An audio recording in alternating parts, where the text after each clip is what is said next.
Economics, Karnataka State Akkamadi Women's University, Vijaypura. At the outset, I extend a warm welcome to our Honorable Vice Chancellor Professor Namdev Gauraji for presiding over this symposium and for encouraging us to do this national symposium. Welcome you, sir. I take this opportunity to extend a warm welcome to today's symposium chief guests and resource persons, Professor P.S. Kamble Sarji, Professor, Department of Economics, Shivaji University, Kolhapur, for accepting our invitation and today's for presence here to deliver a special lecture on new pharma act, its implications. Welcome you, sir. I also welcome another resource person and chief guest of this symposium, Professor Kailash Tavreji, Professor, Department of Economics, Gokhale Institute of Politics and Economics, Pune, Maharashtra, for accepting invitation and being with us to deliver a special lecture on New Pharma Act 2020. I welcome you, sir. I also welcome our university authorities, Professor R. Sunandamma, Registrar, Karnataka State Akkamadi Women's University, Vijaypura, for her moral support and administrative support to organize this webinar. On behalf of department and you all, I welcome you, madam. I also welcome our universities, authorities, Professor P.G. Tarsas, Registry Evaluation, and Professor Vijaya Korishetty, madam, Finance Officer, for extending their cooperation in organizing this mega event of the department. Welcome you, sir and madam. I take this opportunity to extend a warm welcome to our university, various departments, chairpersons, deans, and faculty members for online involvement and participating in this symposium. I extend a warm welcome to distinguished invitees, participants, research scholars of various departments for involvement, their active involvement and participating in this webinar online. I extend a warm welcome to this ICT staff for extending their support to the conducting this symposium. I welcome various departments, research scholars, students, and ICT media friends, and my colleagues, Dr. R.V. Gansetti, Associate Professor, and Dr. Suresh KP, organizing, and their sincere efforts in organizing this symposium. I welcome Dr. Matpati, technical assistant, for his technical support in organizing this symposium. I welcome our research scholars, Parveen, Shabana, and Haji, and others for their active involvement. Once again, I extend a warm welcome to all for the inaugural function of this symposium. Thank you, one and all. Thank you. Thank you, sir. Once again, I take this privilege to introduce our resource person and chief guest, Professor P.S. Kamble, sir. Sir is having renowned experience in the field of economics. Sir has completed many PhDs and young fields. Sir has published his articles in international and national journals. Sir has visited foreign. And I also introduce our another one resource person, Professor K.C. Thavre, sir, Professor Gokhale Institute of Politics and Economics, Pune, Maharashtra. Sir is also having a very rich experience in the field of politics and also economics. This is a brief introduction of our resource persons. Now I request Dr. Suresha KP, sir, Assistant Professor, Department of Economics, Karnataka State Akkamadevi Women's University, Vijaypur, to deliver introductory speech about the symposium. Over to you, sir.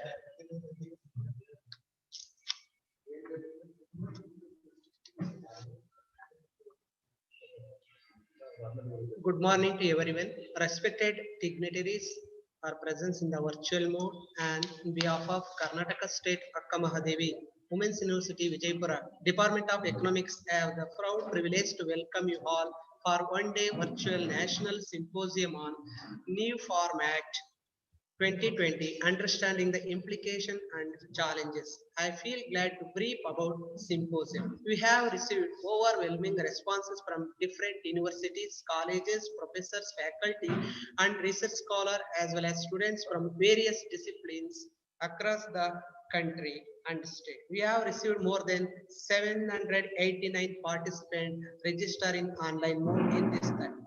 Dear friends and respected dignitaries, Indian Agriculture Act 2020 referred to the agriculture bills passed by the Lok Sabha on 17 September 2020 and by the Rajya Sabha on 20 September 2020. The bills collectively seek to provide the farmers with multiple marketing channels and provide a legal framework for farmers to enter in free or arranged contract among other things. The President of India Ramnath Kovind gave his assent for three bills on 27 September 2020. The Standing Committee on Han Covid gave in this assent for three bills 27 September 2020. So the Standing Committee on Agriculture 18 and 19, however, notes that several reforms are suggested in the model acts are not been implemented by the states. In particular, the committee found that the laws of regulated Indian agricultural markets, so relevant on agriculture produce market committees, APMC, are not being implemented fairly and honestly or serving their purpose. Centralization was through to reducing competition and accordingly participation with unused commissions, market fees and monopoly association damaging in agriculture sector. A committee is consisting of 7 chief ministers was set up in July 2019 to discuss implementation. The committee has had to submit its report. The center promulgated three audience in the first week of June 2020. There are three important issues are rises in new format. The first one, the Farmer Produce Trade Commerce Promotions and Felicitation Act 2020. The expand the scope of trade areas farmers produce from selected areas, any place of production, collections, and aggregations. Follows the electronic trading and e-commerce scheduled farmer to produce. Prohibits of state government from laying on market fees, cess or levy on farmers and traders. Electronic trading platform for the trade farmers produce the conducted an outside trade area. The second one, Farmers Empowerment and Protections Agreement Act, Price Assurance and Farm Services Act 2020. Provide the legal framework for farmers to enter into the free arranged contract with buyers, including mentions of pricing and dispute the resolution mechanism. The third one is Essential Commodity Act 2020. The removes the remove the foods of such as cereals, pulse, potato, onions, edible oil seeds, and oils from the list of essential commodities. Remove the stock holding limits on such items except extraordinary circumstances. So the response of the farmers and others have called bills corporate friendly and anti-farmer. The bill have faced strong protest mainly from Punjab farmers and non-opposition parties. Then another one important, the what is the major important issues? What farmers are fears? The farmers as union in Punjab, Haryana, has said the recent laws enhanced center will decimal minimum support prices system. Then farmer demands. What are the farmer issues are struggle still? Then what is the important focus on farmer issues? Then how to minimum support price supporting to the farmers. Then what is the government says? Then what is the impact on and in the present scenario? So the last one, what is the essential impact on essential commodities amendments? So then what are the provisions should be measures by the government and as well as committee? The provisions under the bill, farms bill explained to create the ecosystem where the farmers are traders enjoy the freedom to sell the purchase for to produce outside the register mandis under the states of APMC. Then what the promote barriers free intrastate, state to state, or farmers and produce. So reducing the marketing, transportations, and cost of and help farmers to getting the better prices. States will lose the revenue sales. They won't able to collect the mandi fees if farmers sell their produce outside registered APMC market. What happens in the commission agent? In states, entire foreign trade move to the mandis. This is the issues will be arises in the present scenario. It may eventually the MSP, the minimum price support price based on procurement system is existing. Electronic trading like ENAM, that is also physical mandi structures also existing in this issue. Dear friends, so this is the major issues are outlined by the well-known resource person, Professor P.S. Kamble sir and Professor K.C. Thaure sir. So both are being with us. We discussed that it is a good platform to discuss endorsing of the in the field of the new agriculture farm act, understanding the implication and challenges. Thank you for given opportunity to share the brief introduction about the symposium. Thank you, one and all.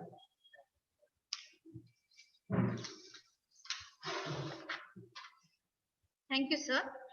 Now I request Professor Namdeva Yam Gowda, Honorable Vice Chancellor, Karnataka State Akka Women's University, Vijaypur, for inaugural speech.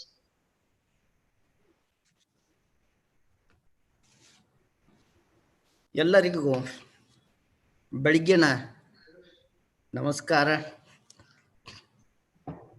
Karnataka ರಾಜ್ಯ ಅಕ್ಕಮಹಾದೇವಿ ಮಹಿಳಾ ವಿಶ್ವವಿದ್ಯಾನಿಲಯದ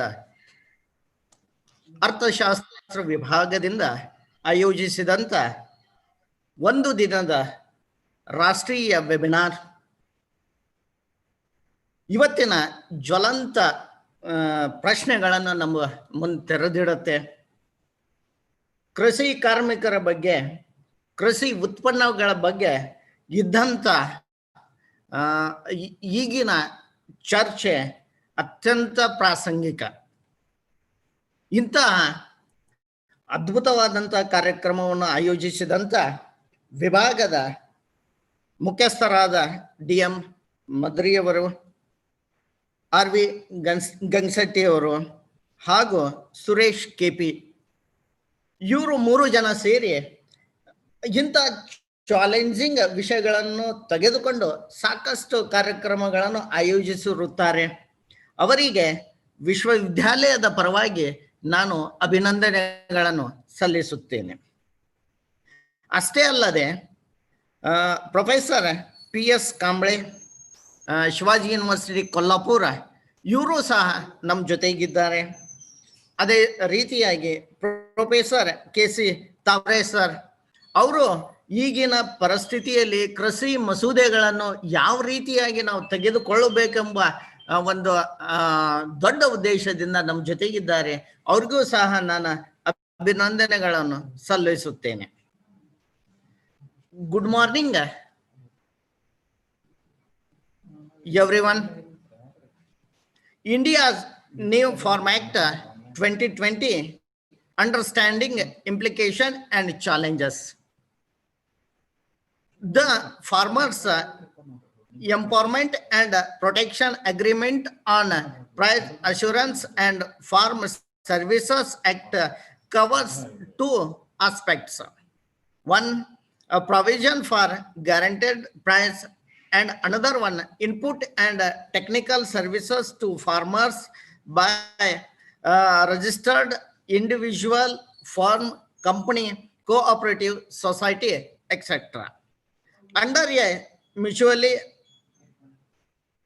agreement between the farmer and sponsor period to production, the act intends to insulate interested farmers, especially small farmers, against the market and price risk, so they can go for the cultivation of high value crops without worrying about the market and low prices in the harvest season. If a farmer is interested, they can also get technical services and inputs from the sponsor. There is nothing in the act beyond these two provisions. The act does not require any farmer go to for this agreement. The decision is left entirely on the farmer. The act prohibited the farming agreement to include the transfer, sale, lease, mortgage of the land or premises of the farmer. All about this act related to corporate farming, which is totally different and not allowed in any state of India. The act is inclined towards farmers. No party is bound to continue with the agreement beyond the agreed period. The act will promote diversification, quality production for premium price, export and direct sale of produce with desired attributes to interested consumers. It will also bring new capital and knowledge into agriculture and pay private they way farmers participation.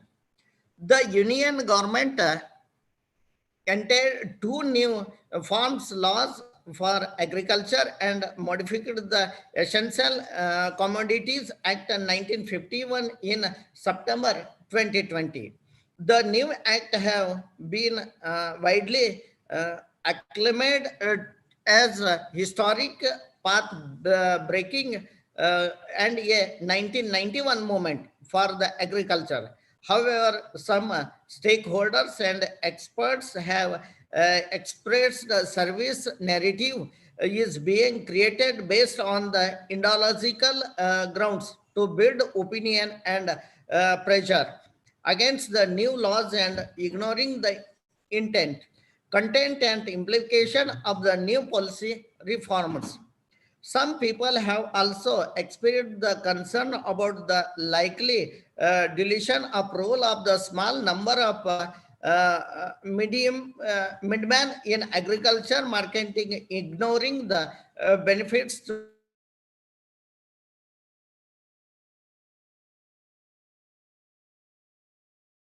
acts of on farmers, the farm sector, APMCs and MSP consumers and the future of agricultures and related aspects. It is also important to inform the public way the center had the bring about the acts. Is criticism from some quarters that new farm laws have been rushed in without consultation with the state and stakeholders. As mentioned earlier, the discussion on policy reforms and structural changes in agriculture start around the year 2000. It began with suggestions for changes in market regulation and removal of the various restrictions provided under the APMC Act. Some serious limitations of the APMC Act are as follows, though there is variation across states. Finally, this act intends the insulate interested farmers, especially small farmers, against the market and price risk, so they can go for the cultivation of high value crops without worrying about the market and low prices in the harvest season. If a farmer is interested, they can also get a technical service and inputs from the sponsor. There is nothing in the act beyond these two provisions. I congratulate the Department of Economics for conducting the symposium. I wish them all the success. Thank you.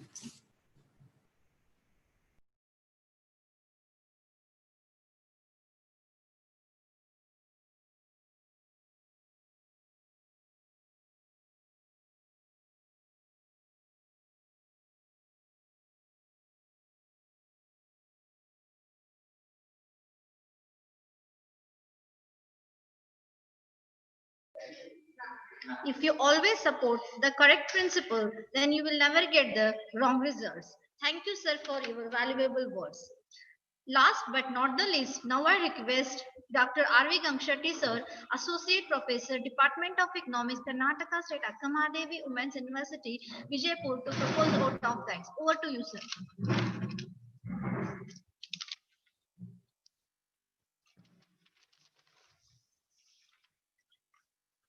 Good morning, professional friends. I take this opportunity to extend sincere thanks to Professor Namdem M. Gowda, Honorable Vice Chancellor, Karnataka State Akkamahadevi Women's University, Vijayapura, for presiding over the inaugural function of one-day virtual national symposium on India's New Farm Act 2020, Understanding Implication and Challenges, organized by the Department of Economics, Karnataka State Akkamahadevi Women's University, Vijayapura. I, on behalf of the Department of Economics, on behalf of Karnataka State Akkamahadevi Women's University, Vijayapura, on behalf of all the participants and my personal behalf, sincere thanks to you, sir. Thank you, sir. It's my pleasure to extend sincere thanks to Chief Guest and Resource Person, Professor P.S. Kamble, Professor of Economics, Shivaji University, Kolhapur, Maharashtra, who accepted our invitation for this one-day virtual national symposium. Being very busy schedule, sir accepted our invitation to be the chief guest of inaugural function. I, on behalf of the university, behalf of the Department of Economics, and my personal behalf, I extend sincere, heartfelt thanks to you, sir. Thank you. I take this opportunity to extend sincere thanks to one more chief guest and resource person, Professor K.C. Thaure, Professor of Economics, Gokhale Institute of Politics and Economics, Pune, Maharashtra.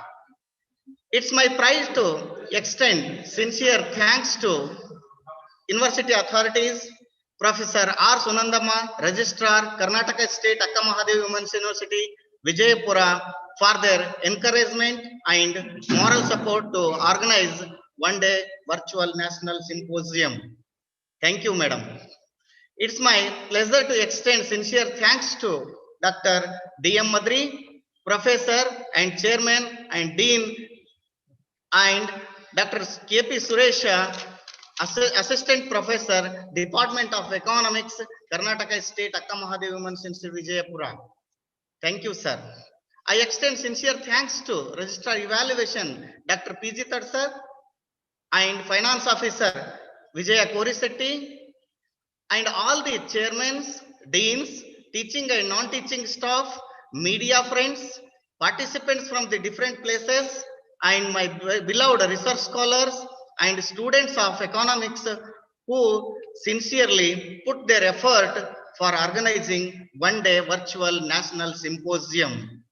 I thank to Parveen Kausar Yalgi, research scholar and anchor of today's symposium. Last but not least, I extend sincere thanks to all the individuals who directly or indirectly supported for the conducting one-day virtual national symposium.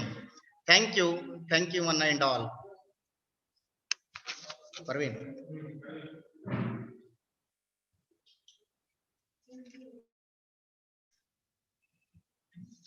Thank you, sir.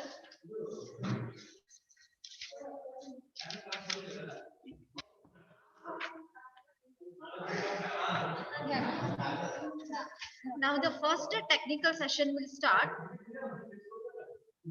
Once again, I introduce our resource person,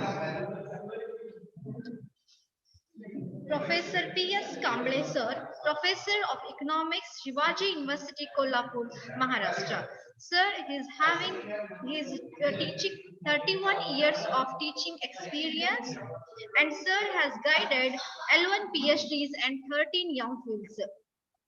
Sir has published his research papers, 35 international, 121 national, 45 state. Total, sir has published 201 research paper presented in conference and seminars. Sir has written 19 books and 10 edited books. Sir has visited foreign in the year 2050. Sir has visited to Japan. Congratulations, sir. And sir has also visited to Malaysia in the year 2016. Sir has received many awards, prizes and rewards. Sir has completed research, two major research projects. First one is environmental damage caused in urban area of Maharashtra with special reference to Maharashtra. And the second one is economic evaluation of ecosystem service with reference to Panchaganga River. Congratulations, sir. This is the introduction of sir. Now the first technical session will start. Over to you, sir.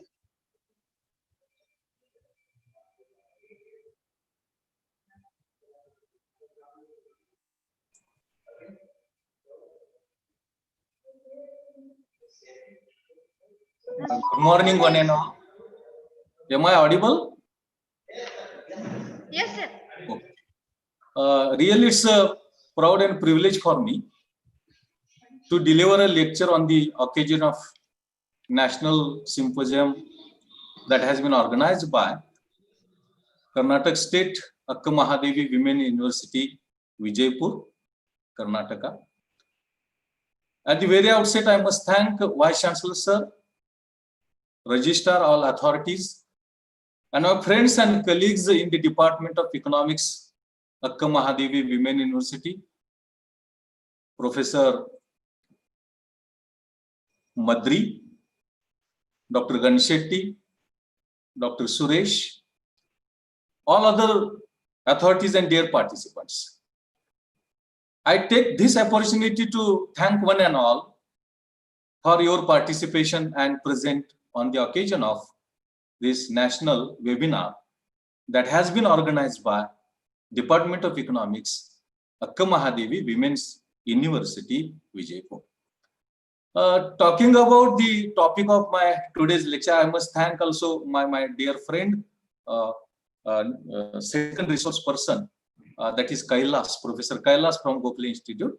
Kailas, for you as well. Topic of my lecture today is agriculture reforms, those have been introduced.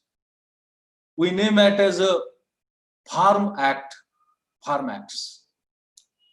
And what can be agriculture reforms or Farm Acts, those have been enacted, more or less its implementation is to be started as well from June.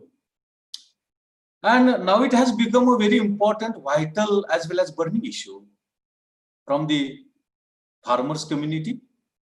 Other strata of the society are also there. And therefore, being an academician, I must try to place before you neutrally what are the implications of the farm reforms, farm acts. Those have been introduced, implementation has been started. And what challenges those acts or agriculture reforms can pose before Indian economy, especially agriculture of India, that is of crucial importance. And in addition to that, what can be a policy forward? What policy is expected, desirable as the result of that? What are the evil consequences, or I would say challenges, those are or those will be posed before the Indian economy, how those can be tackled, how those can be overcome. In this direction, there is a need for assessing, examining, and studying agriculture reforms, farm acts, those have been enacted, and its implementation has been started. Thus, my lecture will be India being an agriculture country, why agriculture reforms are required. Number two, what agriculture reforms are exactly there? What farm acts are there? Thirdly, what provisions are there in this act? And next is what implications of these agriculture reforms are there for the country like India, for the country like us? What challenges those can be there? Because of the implementation of agriculture reforms, farm acts, those are introduced. and lastly, a policy direction which is required, a desirable policy that can help us in these sections. I will try to stick up with my presentation. Can I share my presentation?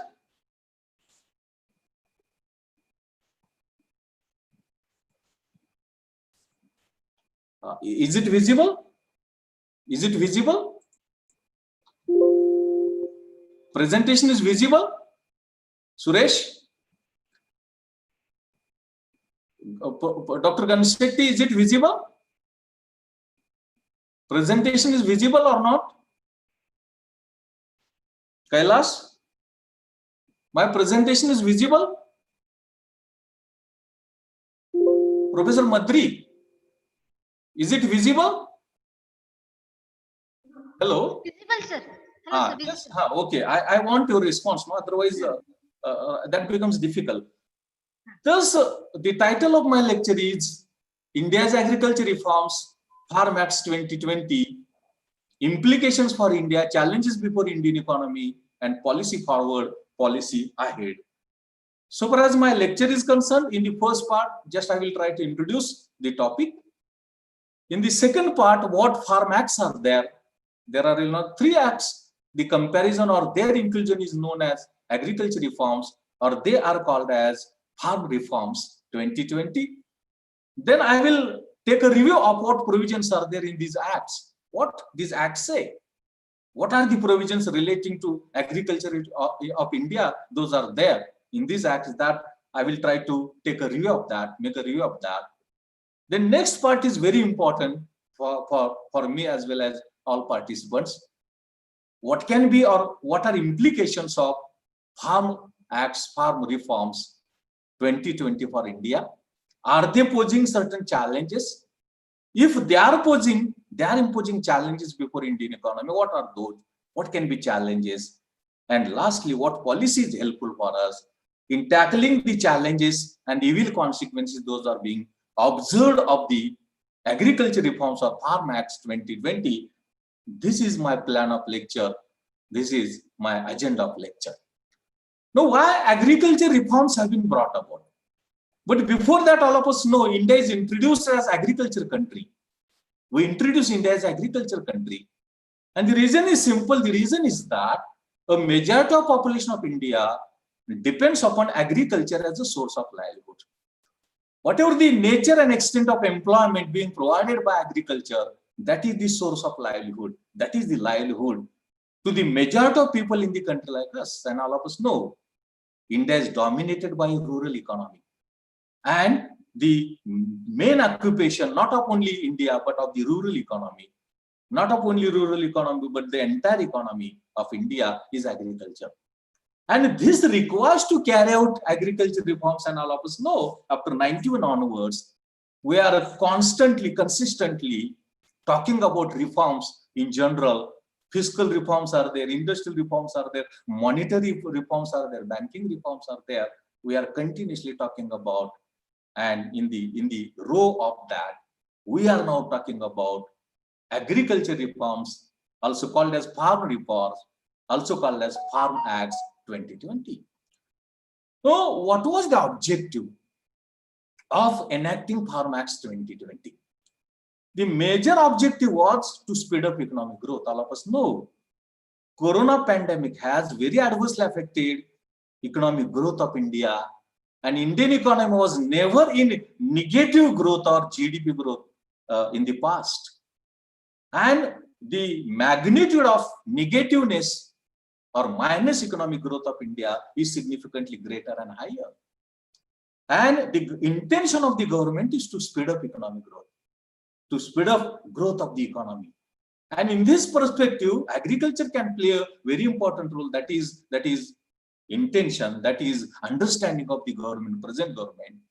And therefore, government intends that economic growth can be promoted, it can be enhanced, its negativeness can be overcome, can be reduced, it can be eliminated, it can be stopped then and then only when agriculture plays a very important role.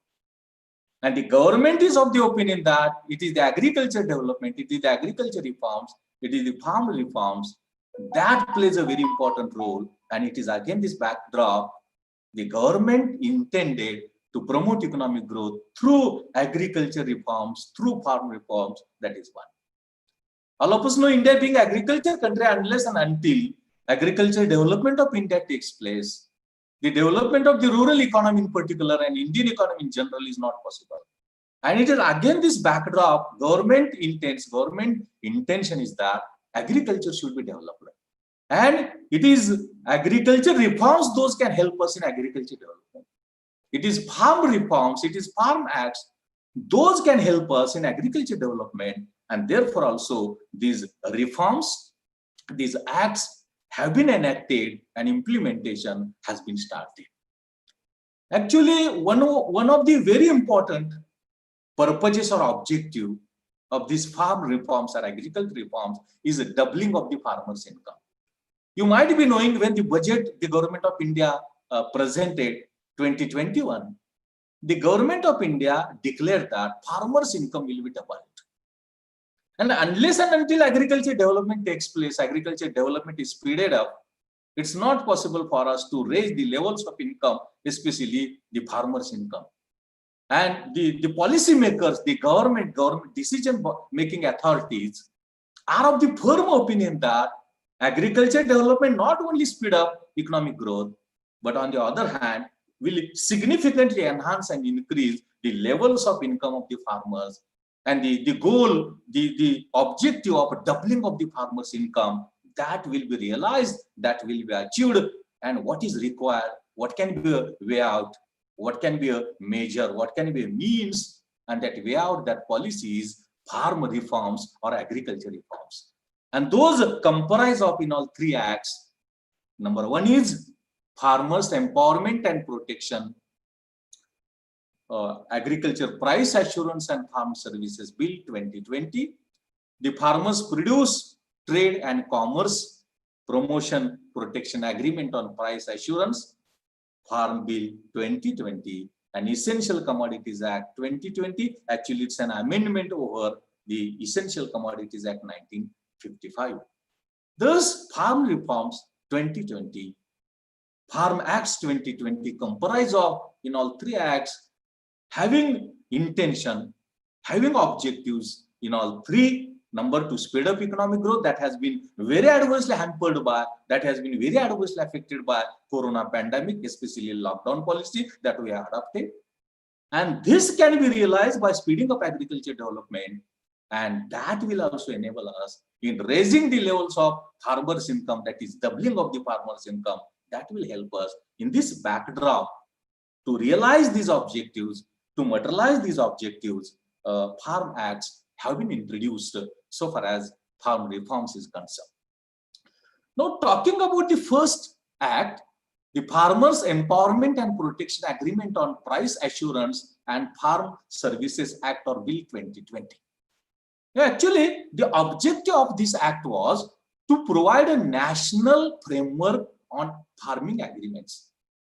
It clearly explains that henceforth, when the implementation of these acts will take place or it will be realized, it will be implemented, there will be farm agreements, negotiations will be there relating to agriculture and allied activities. And to provide a mechanism, to provide the framework or system of agreements in agriculture allied activities, that is one of the intentions in bringing about, in enacting this act. Supplementary to that, to protect farmers,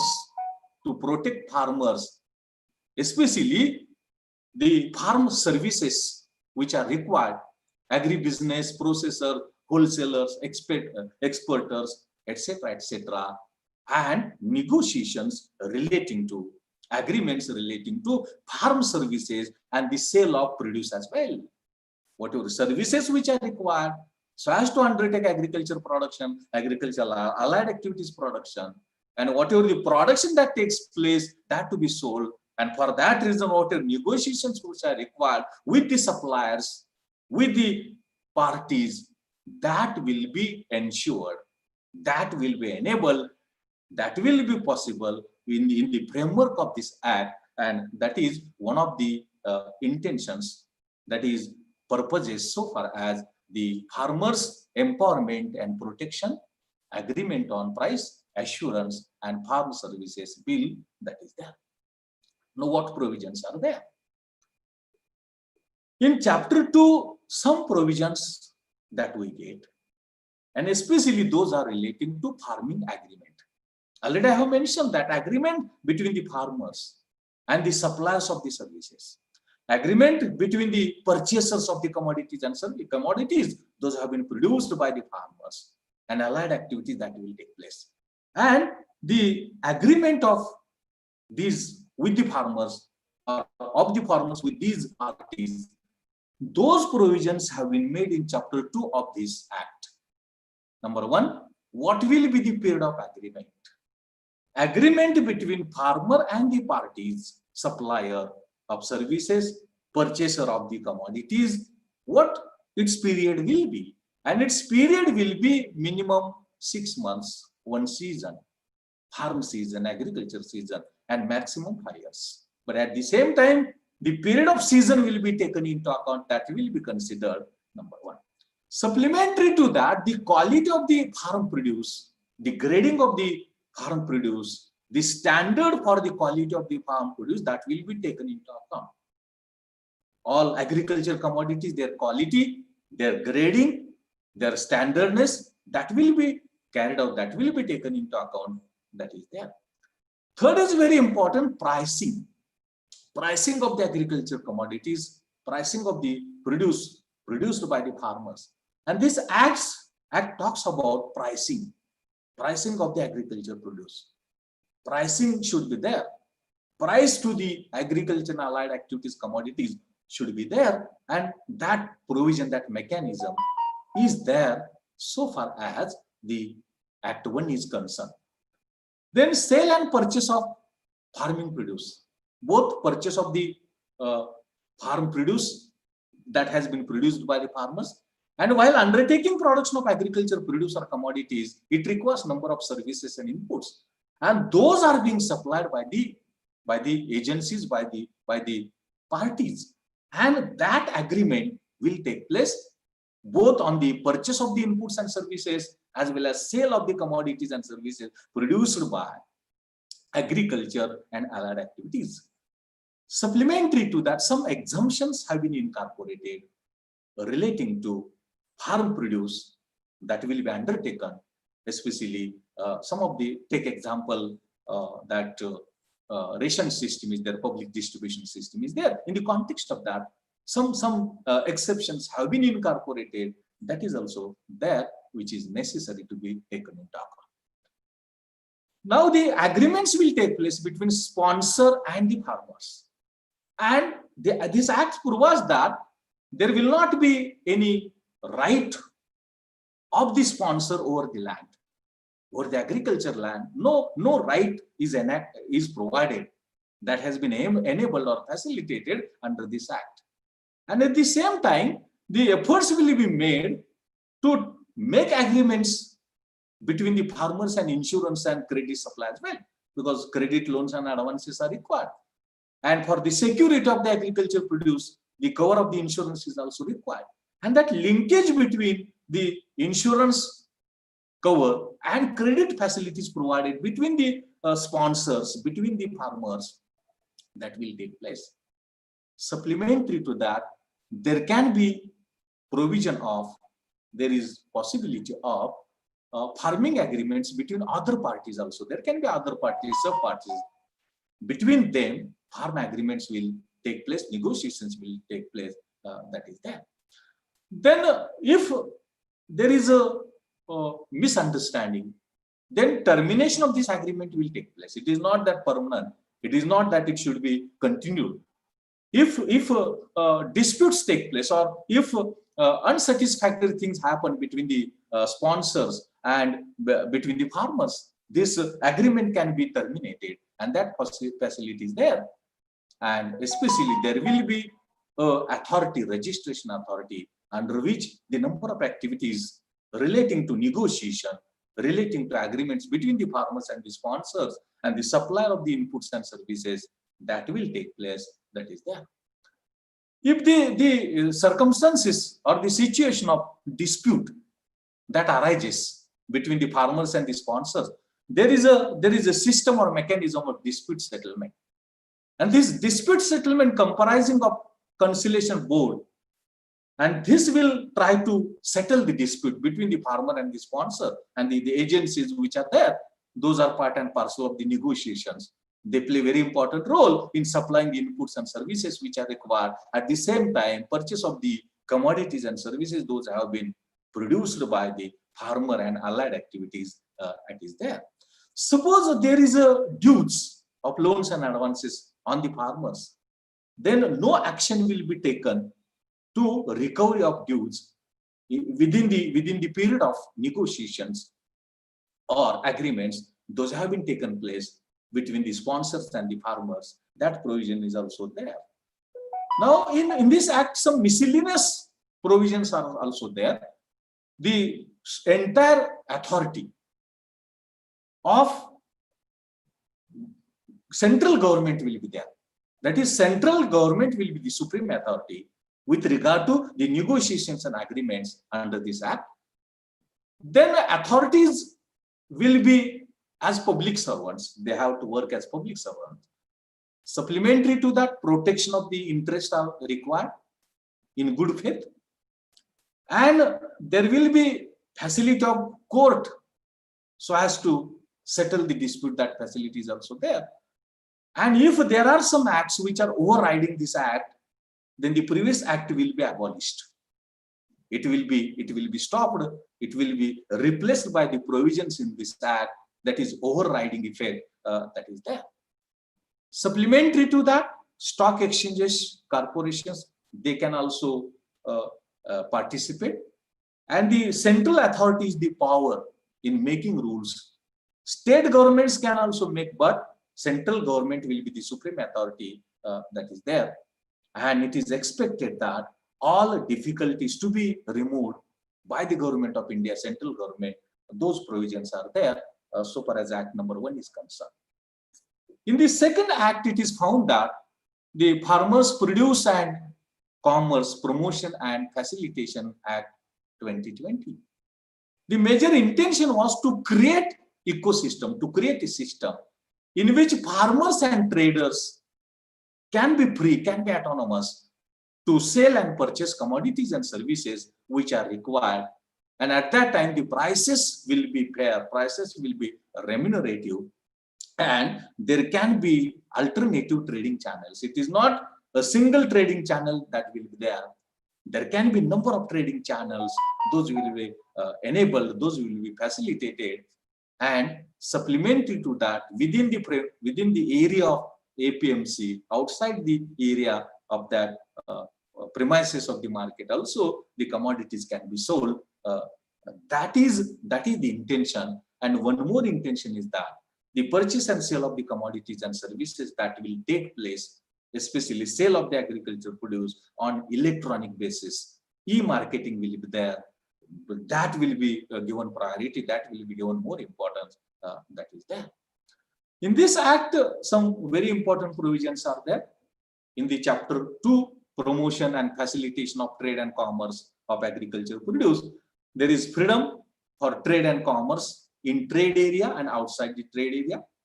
Trade and commerce of scheduled farmers produce, that will be there. Supplementary to that, electronic trading facility and transaction platform will be made available, and markets will be free under the State APMC Act. That is, it is not in the APMC only sale of the commodities is required. Outside the APMCs can be sold, and price information and the information of the market that will be provided to the concerned parties, both the farmers as well as the sponsor, that provision is there. And in this trade and sales and marketing, if dispute takes place, if some non-agreements take place, then dispute resolution settlement authority is there, and that can play a very important role in the settle of the disputes between the farmers and the sponsors, between the farmers and the negotiating authorities that is there. And if necessary, the negotiation will be cancelled, it will be suspended, and especially attempts will be made to carry out through electronic trading, electronic transactions, that will be given importance that is there. And if necessary, if required, that transaction can be cancelled. It can be cancelled. It is not, it should be completed. That can be cancelled out, and that provision is there. And within the completion of this transaction, if something happens negative, there is possibility of penalty, and that penalty is significantly higher. The provision of penalty is there if anybody disobeys the rules and provisions in the Act. Provision of the penalty is there, and penalty is burdensome, it is excessive. That provision is also there. In addition to that, central government will be powerful in instruction, directions, and other decision making. Protection should be given in good faith, and overriding takes place. Central government of this act will be superior, it will be supreme than other acts. Supplementary to that, civil court will be there. Then certain transactions, if not necessary, can be cancelled, and central government will be powerful. Rules will be there within the framework of that, the transactions to be carried out, and power to remove difficulties. If difficulty challenges are there, those can be removed, those can be removed, and all other provisions those can be cancelled out in the framework of the provisions. Those have been made in this act, that is there. Then third act is the Essential Commodities Act 2020. Actually, it's an amendment to the Essential Commodities Act 1955. And under this act, it is provided by that the supply of foodstuffs, including cereals, pulses, potato, onions, edible oils, by the central government, that will be removed. That will be removed. That these commodities will be removed or are removed from the essential commodities list. And supplementary to that, if there are certain natural calamities or a significant or rapid rise in prices of the agriculture commodities takes place, then there can be restrictions on the prices and commodities, stock of the commodities, reserves of the commodities. That provision is there. And that provision is there that stock limit can be imposed if a rise in price is rapid and significantly higher.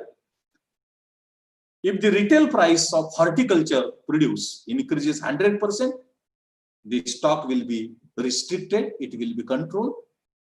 And if retail prices of non-perishable agriculture commodities that takes place at 50% rate, 50%, then the stocks will be restricted, stocks will be controlled, and efforts will be made such to control the rising prices of those commodities. That provision is there.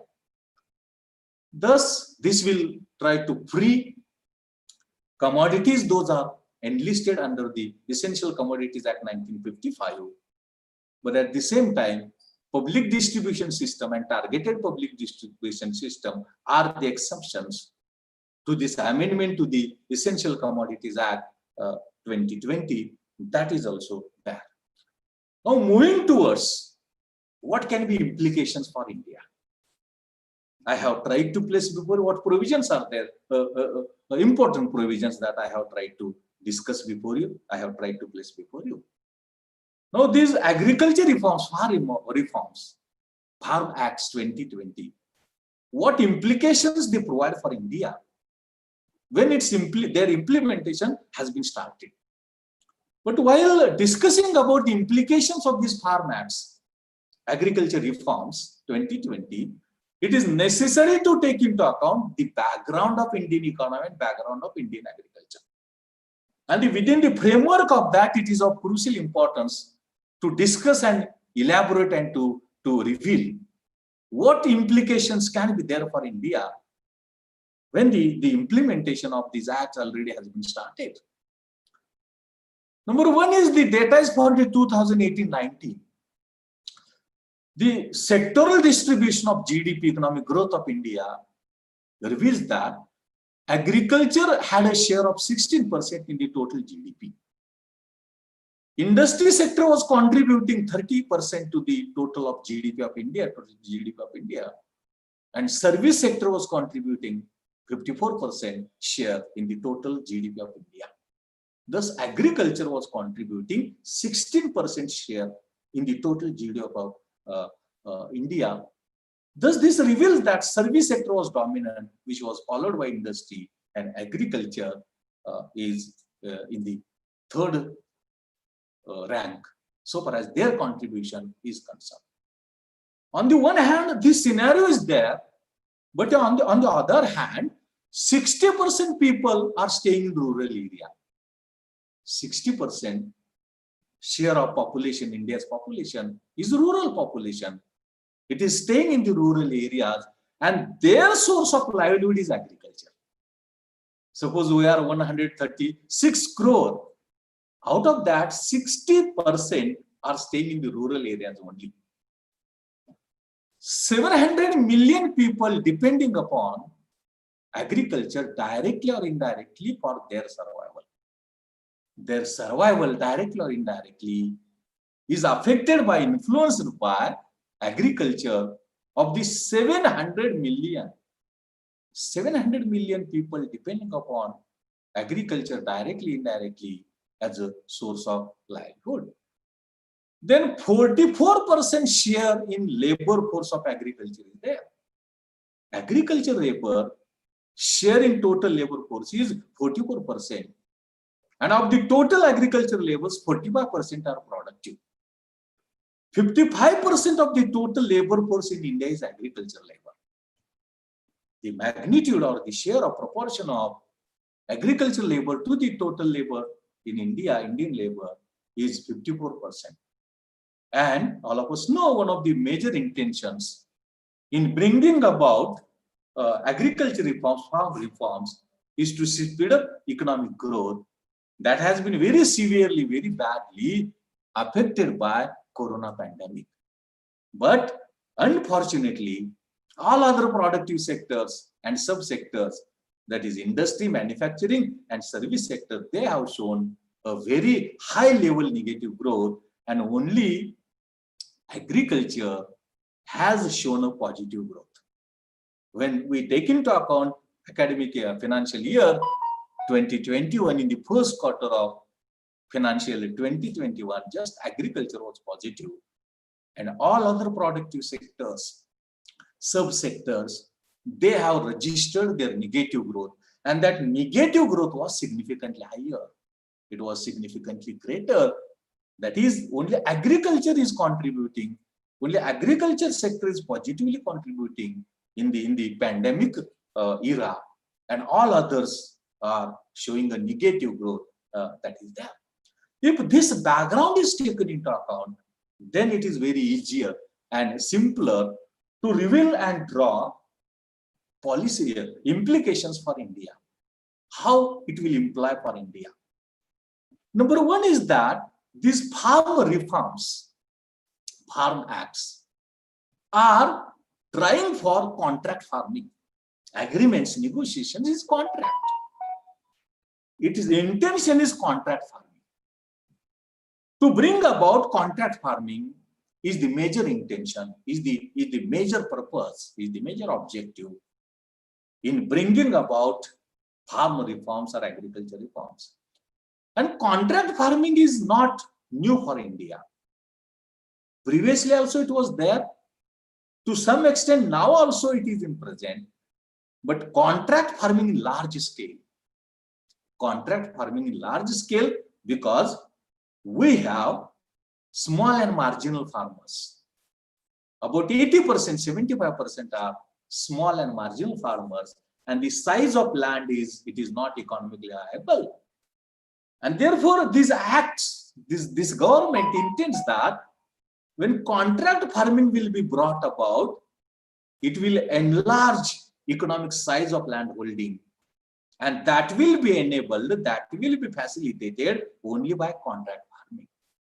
But the history of contract farming in India tells us that it has not succeeded.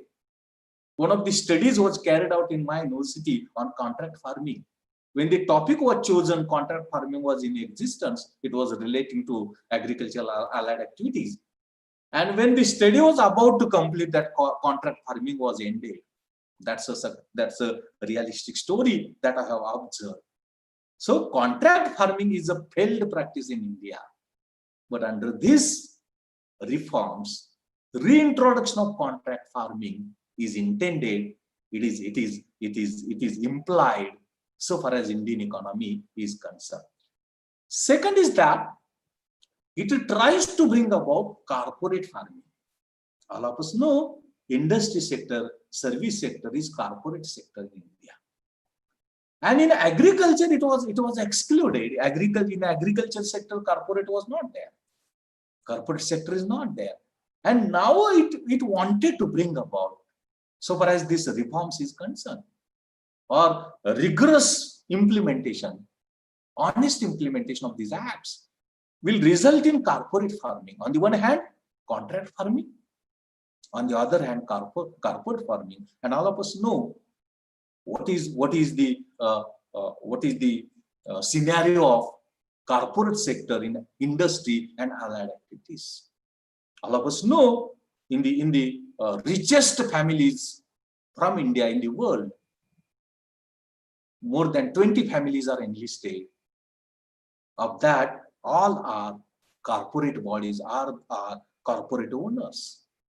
And this has very concentrated heavily wealth and income in the hands of corporators or corporate owners.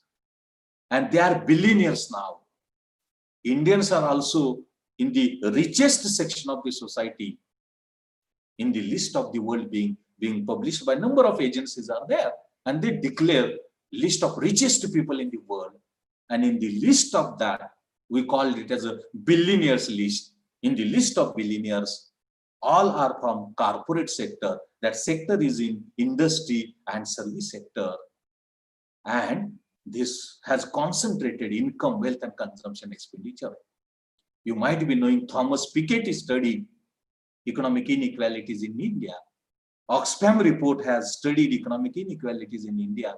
Number of researchers have studied economic inequalities in India. After 91 onwards, economic inequalities has been increasing very severely, very badly, and very rapidly.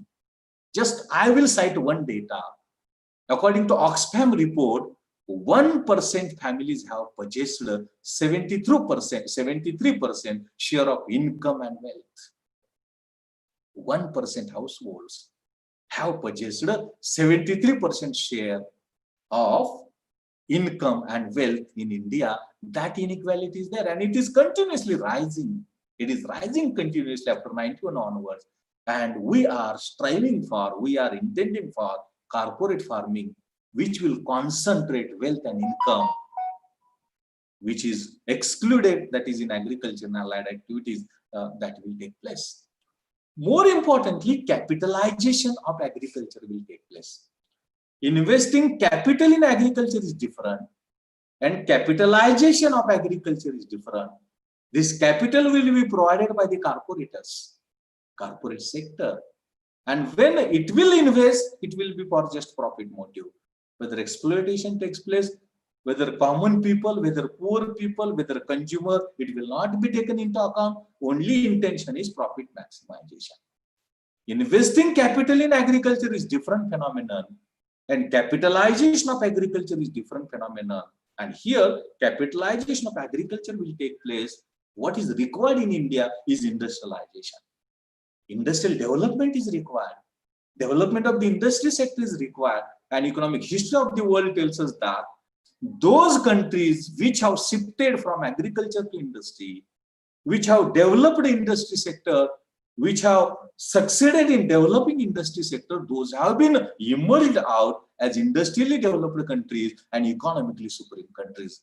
Here it is necessary industrialization. Here it is required industrial development rapidly, significantly, but we are striving for capitalization of agriculture, and that is not expected and desirable for the country like us, for the society like us, and that will happen, or it will proceed further, it will continue. when we are going to implement these provisions in these acts and these acts that is there.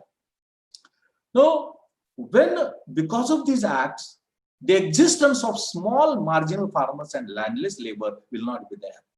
It will be capitalization of agriculture. Modern farm implements advanced technology, no need for agriculture labor. Small marginal farmers will be destroyed. No, they will not exist. They will not persist. Their existence will not be there. Number of reasons because of that can happen.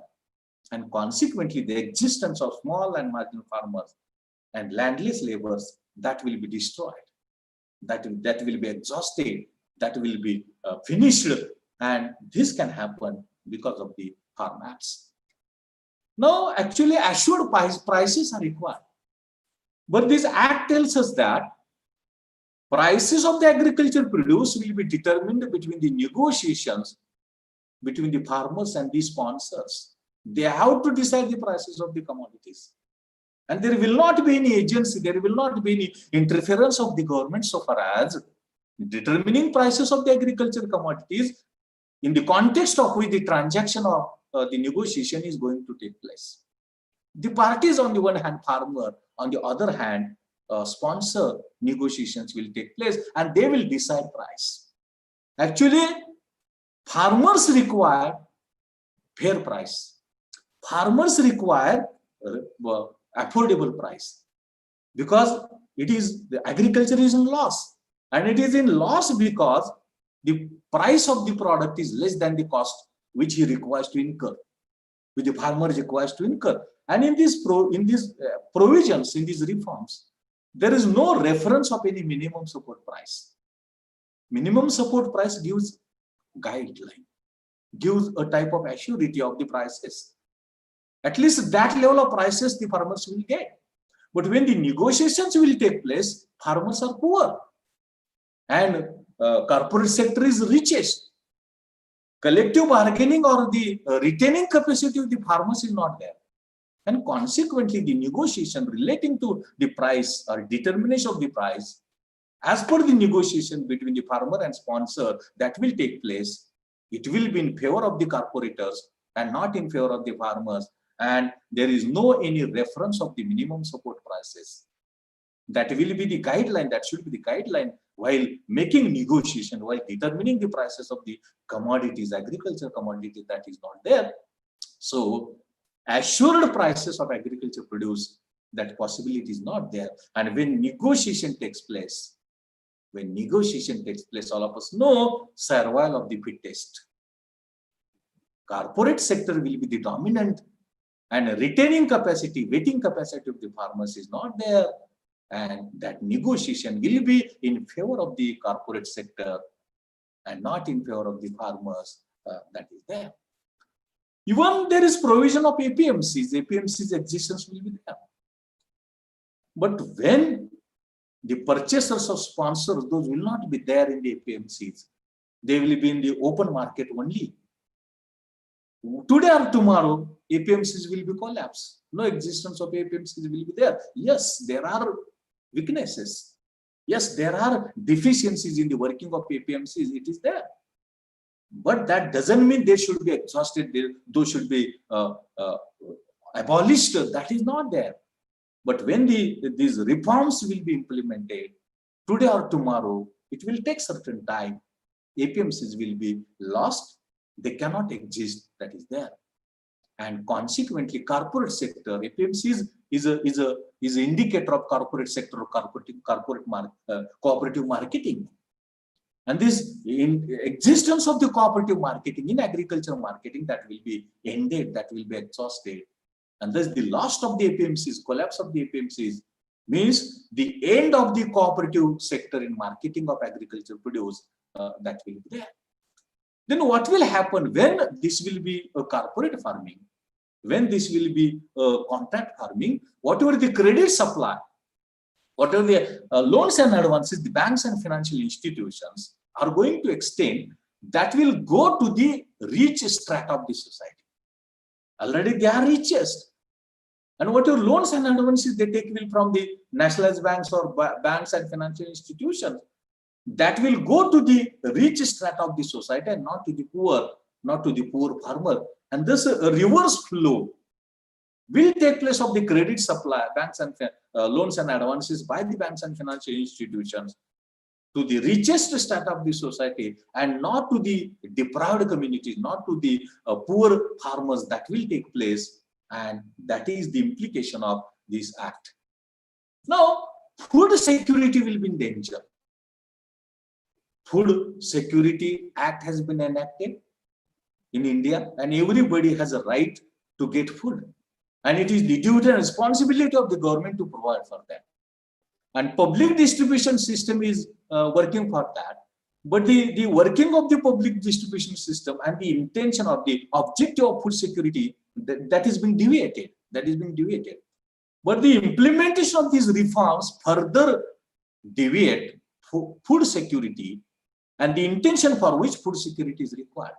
But all of us know at global level and world level, Millennium Development Goals are being implemented, Sustainable Development Goals are being implemented, and food security, 0% poverty is must, it is needed.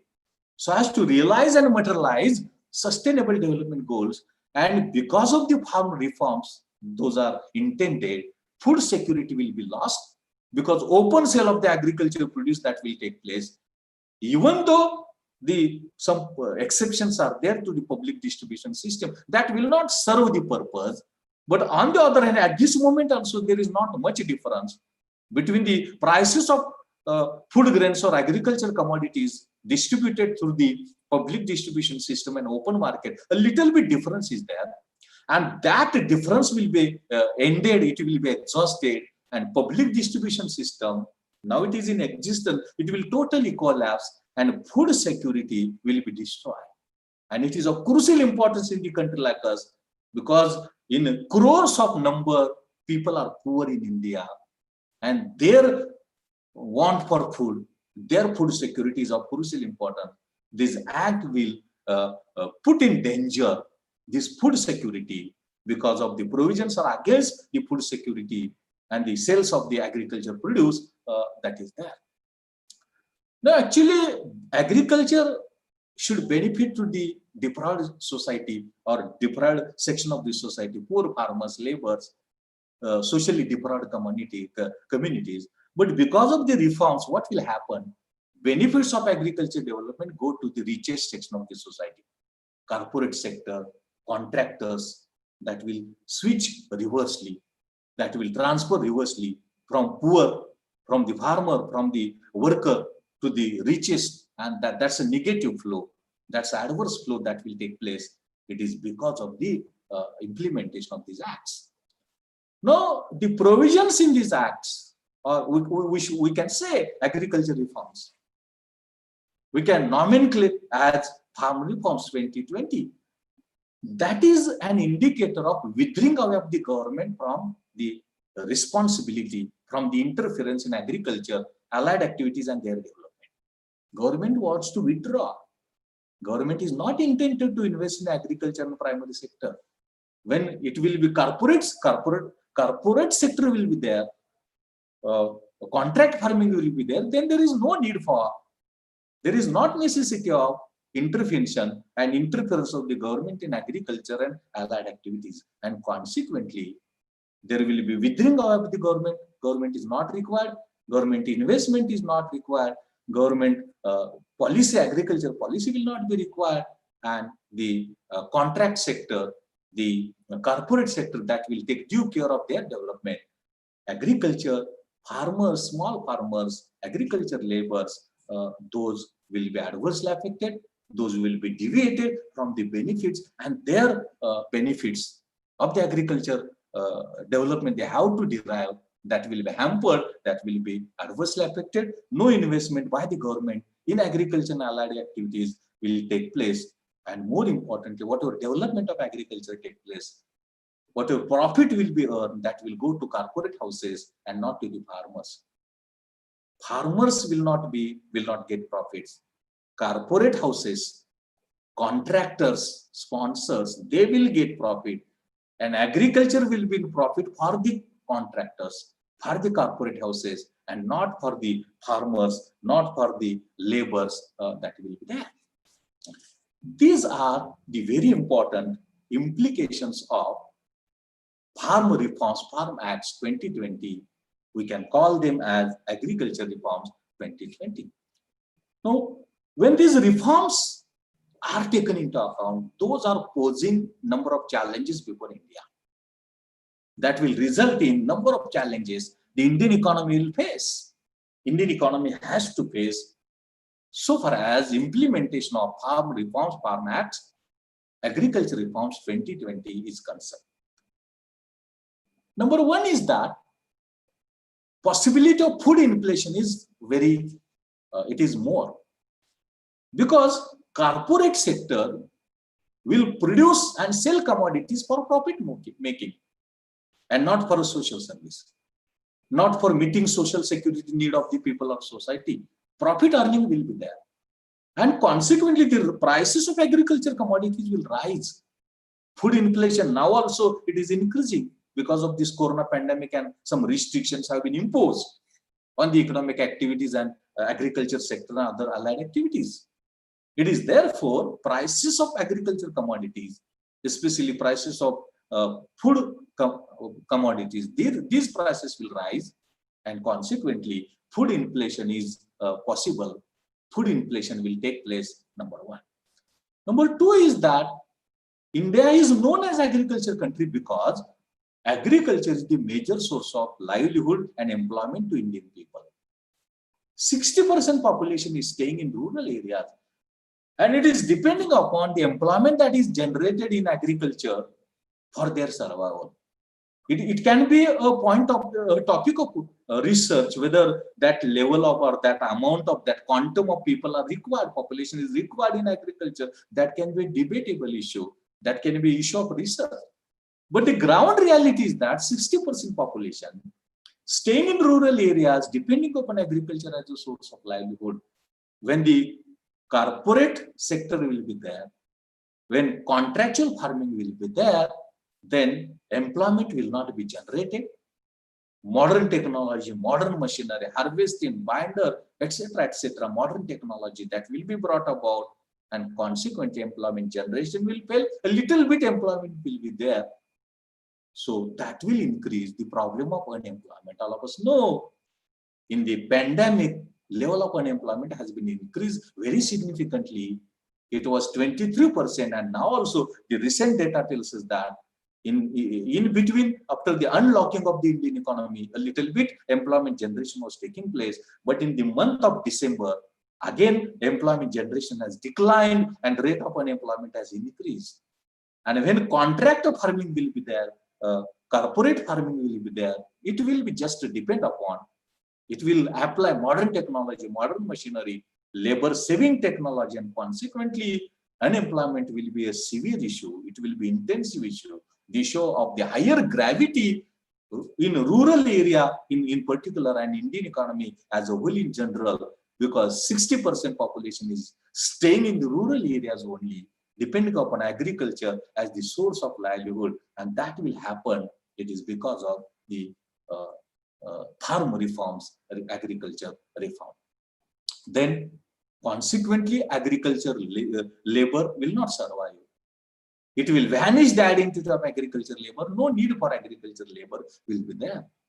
When agriculture is for profit, when agriculture is with the help of modern technology, modern machinery, modern tools and equipments, no agriculture labor is required. A little bit labor will be required. So it will vanish the identity of agriculture labor, and their survival will be a problem. Because our development policy is an urban area centric development policy. The development of industries has been taken place in the urban areas, in the cities and metropolitan cities in India, like Bangalore is there, Mumbai is there, Delhi is there. It is concentrated in cities and metropolitan cities and not in rural areas. And when labor saving technology will be applied, agriculture labor survival will be a problem. Consequent to that, in rural areas, agriculture laborers, women laborers are there, socially deprived communities are there. Those are depending those are staying in rural areas and depending upon agricultural activities as the source of livelihood, their existence, their survival will be very difficult. Poverty will increase.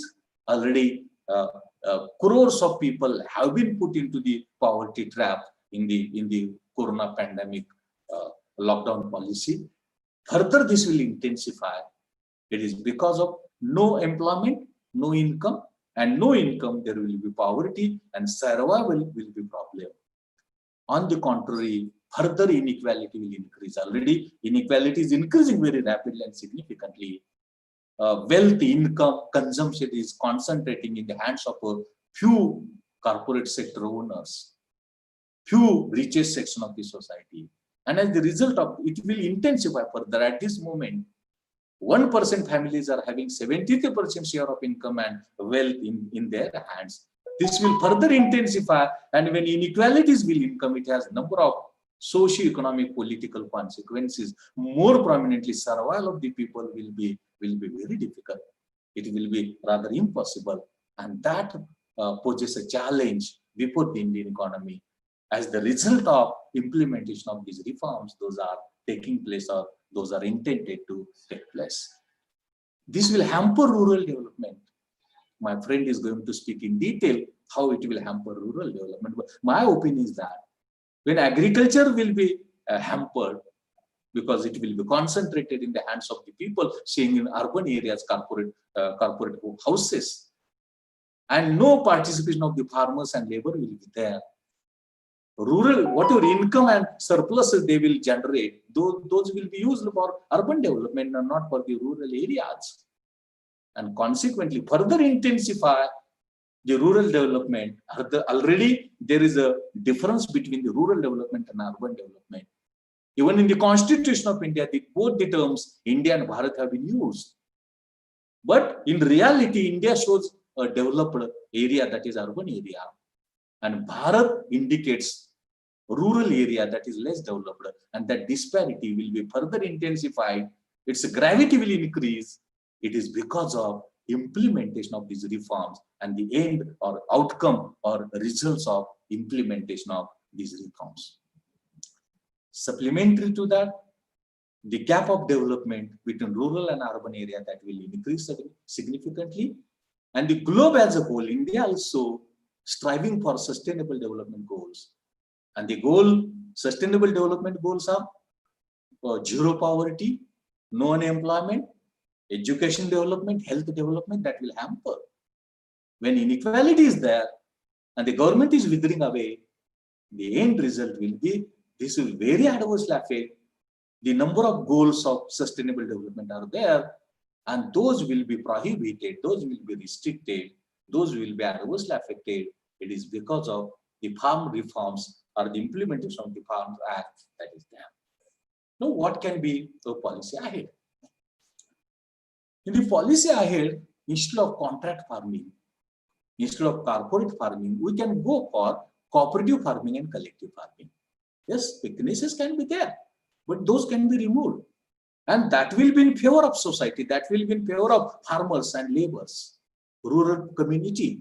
So we can go for cooperative farming, collective farming. Weaknesses are there, can be there.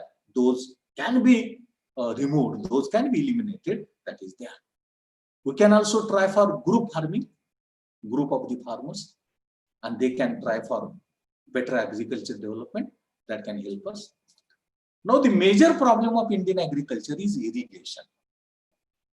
We have 40% of the area that is irrigated, and all other areas unirrigated. We call it as India is a gamble in monsoons. And unless and until that required irrigation facilities are required, we are not in a position to realize and materialize agriculture development which is desirable and which is required. So instead of going for contract farming, instead of going for corporate farming, we should go for development of the irrigation facilities. The areas, number of areas are drought prone areas in which agriculture is dry land farming is there. And there is urgent need of at least minimum water supply, minimum irrigation facilities. In that direction, the efforts are required. And that can help us in the agriculture development that is there. Then credit supply to small and marginal farmers. Their security is taken into account. Their collateral is taken into account. And on the basis of that, banks and financial institutions try to extend loans and advances. And they are declared as not eligible or ineligible. And consequently, they are not in a position to get loans and advances which are required at the time of their necessity and requirement. It is therefore what is required, give priority in extending loans and advances to small and marginal farmers, because their share in the total number of farmers in India is about 70 to 75%. And their need for loans and advances can play a very important role, crucial role in the agriculture development, rural development, development of allied activities, and overall development of the economy as a whole. So loans and advances to agriculture, small and marginal farmers is of crucial importance that is there. Then agriculture should be given a status of industry. And we should try for industrial development in the rural and semi-urban areas. When industrial status is given to agriculture, efforts will be made to speed up the development of industry. A number of thinkers and policymakers have suggested agriculture should be given a status of industry, and necessary inputs, necessary facilities, necessary finance, what is required, that should be provided. As the result of that, agriculture development will take place. In addition to that, industrial development should take place in the rural and semi-urban areas. As the result of that, the gap of development that can be minimized, that can be reduced, and more importantly, that can help us in rural development, agriculture development, allied activities development, and therefore give a status of industry to agriculture, and rigorous, honest, and sincere efforts for industrial development in the rural and semi-urban areas that is there. There is a need for non-agriculture employment. We call it as a disguised unemployment. Excessive people have been absorbed in agriculture because non-agriculture employment sources are not there. Non-agriculture employment generation is not there, and we can take away a major section of the population engaged in agriculture and can absorb in non-agriculture employment. As the result of that, it can help us in increasing productivity and proper utilization of the human resource that will take place in India, and therefore our efforts should be directed towards the non-agriculture employment generation than the agriculture employment generation. That can help us. Supplementary to that, when we propose the development policy for India, that should be rural and semi-urban centric development policy. It should not be urban areas, metropolitan areas centric development policy. Now what is required? It is required rural areas and semi-urban areas centric development policy, and that should be the focus of development policy which is required. Supplementary to that, in addition to agriculture, allied and processing industrial development should take place in rural areas, in semi-urban areas, and that can help us in rural development, agriculture development, and development of the overall economy or entire economy in the country like us.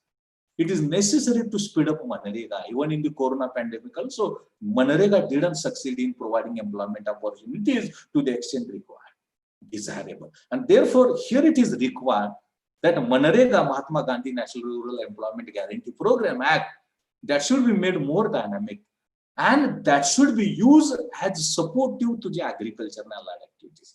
Whatever the activities that is to be carried out under Manrega, those will be helpful for agriculture development, agricultural allied activities development. In this way, there is a need for framing of the Manrega, formulation of the Manrega and its implementation. On the one hand, it will generate employment.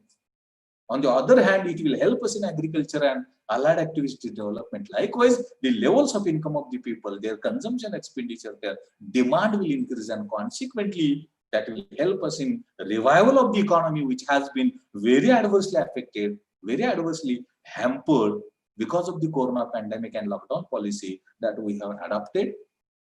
There is a need for increasing investment in agriculture. Agriculture investment is required, that irrigation facilities are there, inputs are there. For that reason, agriculture investment is required. We can take help of foreign investment. That will be within the framework of that will be pro-agriculture development. pro-development of the small and marginal farmers, that precaution is necessary to be taken and investment is necessary to be increased. That will help us in development of agriculture and allied activities. For that reason, we can take a help of foreign investment as well. There is taking a precaution is very much necessary that no export ban will be there, especially for the agriculture commodities. When export of agriculture is banned, a rapid collapse in the prices of agriculture produce or commodities take place. Onion is there, other commodities are there. So export ban should not be there. If a rapid rise in prices is taking place and inflation is taking place, at that time we can think of that. But export ban should be abandoned.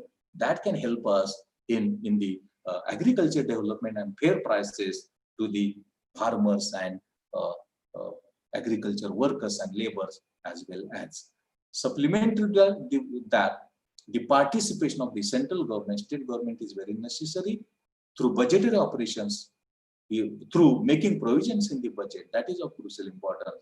That can help us in agriculture development, allied activities development, rural development, employment generation, and overall revival of the economy as a whole. And these are the changes which are expected, which are required in the development policy of India, so far as overcoming the effects, evil consequences, and adverse impact that has been taking place on the country like us. In this perspective, in this direction, we should look at farm reforms, agriculture reforms, farm acts, those are there. Otherwise, the collapse of agriculture, collapse of the farmer, collapse of the agriculture labor, collapse of the rural economy, and consequently Indian economy as a whole, that will take place, or it will not require much time that is there. In these words that I want to place before you, the various issues and aspects and implication, challenges, and a policy desirable forward so far as Indian economy, agriculture, rural activity, and rural development is concerned. Here, I should stop once again. Thank you very much to the organizers and all participants. Thank you very much. Thanks a lot. Over to organizing secretary.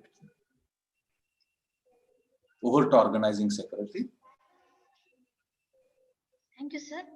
Thank you so much, sir. Farmers doesn't just work till the sun goes down. They work till the job gets down. Thank you so much for your valuable words, sir. Now the session is open for the discussions. If anybody has having any questions and queries, then they can ask the questions and queries through the chat box. Put your questions into the chat box.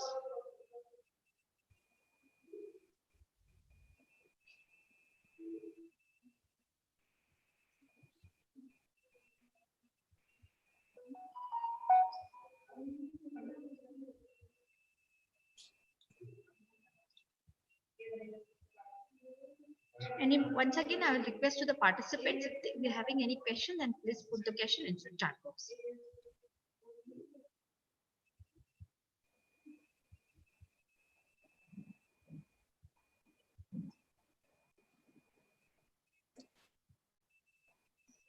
I think there is no question, sir. My pleasure. It's my Thank pleasure. you so much, sir. That I succeeded in reaching the information knowledge which was required to be reached to the parties. Thank you, and thank you very much. Thanks a lot. Thank you, sir. Once again, I thanks to the Dr. P.S. Kamble, sir, on the behalf of me, on the behalf of Department of Economics, on the behalf of University. I am very thankful to you, sir, and we gain a lot of knowledge from your lecture, sir. And thank you so much, sir. And I request all the participants to join for the second session on after lunch at 12:30. Sorry, 2:30.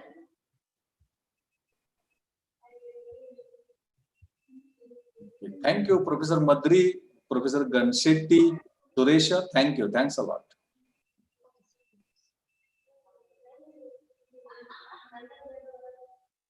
Little bit change in the time. I request participants to join at 2 o'clock. Okay.